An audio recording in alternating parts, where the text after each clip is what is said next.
వల్లభనేని వంశీ నివాసంలో సోదాలు కొనసాగుతున్నాయి. వంశీ మొబైల్ కోసం పోలీసులు వంశీ ఇంటిని జల్లెడ పడుతున్నారు.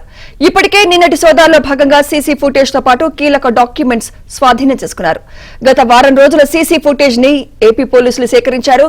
సెల్ టవర్ లొకేషన్ ఆధారంగా దర్యాప్తు చేస్తున్నారు.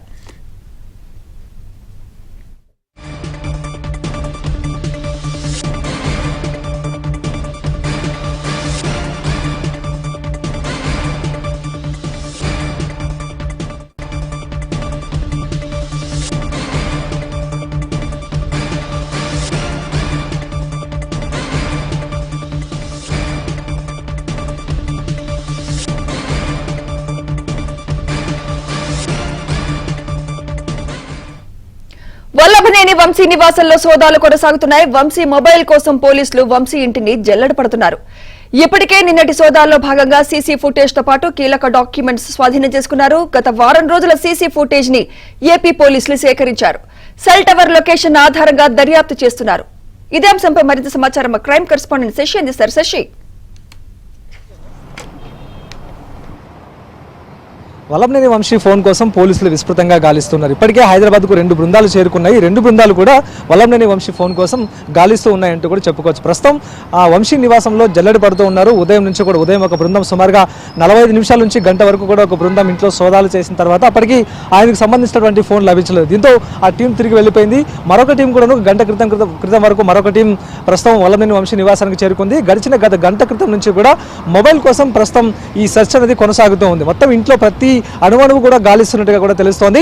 ప్రధానంగా ఆయన ఫోన్లో చాలా కీలకమైనటువంటి సమాచారం ఉండేటటువంటి అవకాశం ఉందంటూ పోలీసులు భావిస్తూ ఉన్నారు. ప్రస్తుతం సత్యవర్ధన్ కిడ్నాప్ కేసుకు సంబంధించి ఏవన్గా వల్లభనేని వంశీ ఉన్నారు కాబట్టి ఈ కేసులో ఆయనకు సంబంధించినటువంటి ఫోన్ చాలా కీలకంగా మారేటటువంటి అవకాశం అయితే ఉంది. ప్రధానంగా ఫోన్ ఇక్కడే ఉందంటూ కూడా సెల్ టవర్ లొకేషన్ చూపిస్తుంది.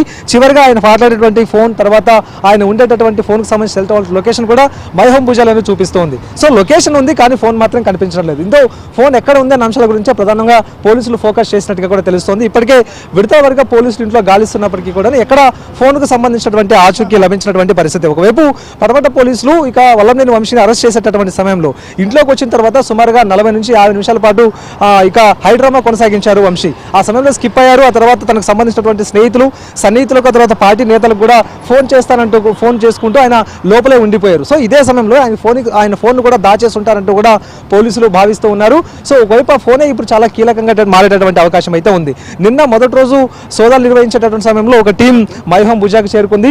అప్పటికే ఇంట్లో ఉండేటటువంటి వారి సహకారంతో ఇంట్లో కొన్ని డాక్యుమెంట్లను కూడా సేకరించినట్టుగా తెలుస్తుంది. మరోవైపు ఇంట్లో కూడా ఈ సీసీటీవీ ఫుటేజ్ని ఇప్పటికే సేకరించినట్టుగా తెలుస్తుంది. సీసీటీవీ ఫుటేజ్లో ఈ వారం క్రితం నుంచి కూడా ఎవరు ఇంటికి వస్తున్నారు, ఎవరెవరిని వంశీ కలిశారు అన్న అంశాల గురించి అందులో రికార్డ్ అయ్యేటటువంటి అవకాశాలు ఉంటాయి. కాబట్టి ఆ యొక్క సీసీటీవీ ఫుటేజ్ను కూడా ఇప్పటికే సేకరించినటువంటి పోలీసులు ఇప్పుడు ఫోన్ మీద దృష్టి సారించారు. ఇక ఫోన్లోనే చాలా కీలకమైనటువంటి సమాచారం ఉండేటటువంటి అవకాశం అయితే ఉంటుంది. ఇటు సత్యవర్ధన్ని కిడ్నాప్ చేయించేటటువంటి క్రమంలో వల్లభనేని వంశీ ఎవరెవరితో మాట్లాడారు, ఎవరెవరితో టచ్లోకి వెళ్ళారు అన్న అంశాల గురించి అందులో అంశాలు వెలుగు చూసేటటువంటి అవకాశం ఉంటుంది. కాబట్టి ఇప్పుడు ఫోన్ చాలా కీలకంగా మారేటటువంటి అవకాశం ఉంది. ప్రస్తుతం పడమట పోలీసులకు సంబంధించినటువంటి ఒక టీం వంశీ నివాసంలోనే ఉంది. ఇన్స్పెక్టర్తో పాటు ఒక ఎస్ఐ తర్వాత కానిస్టేబుల్తో పాటు రాయదుర్గం పోలీస్ స్టేషన్కి సంబంధించినటువంటి మరో 2 కానిస్టేబుల్ కూడా మొత్తం 5 మంది ఈ సోదాలో పాల్గొన్నట్టుగా తెలుస్తుంది. సాయంత్రం వరకు కూడా ఈ సోదాలు కొనసాగే అవకాశం అయితే ఉంది. సెల్ టవర్ లొకేషన్ చివరిగా మైహోం భుజాలను చూపించినప్పటికీ కూడా సెల్ ఫోన్ మాత్రం లభ్యం కావడం లేదు. దీంతో అణువణువునా కూడా సెల్ ఫోన్ కోసం ఇటు పడమట పోలీసులు గాలిస్తూ ఉన్నారు. Sumitra, right, thank you Shashi.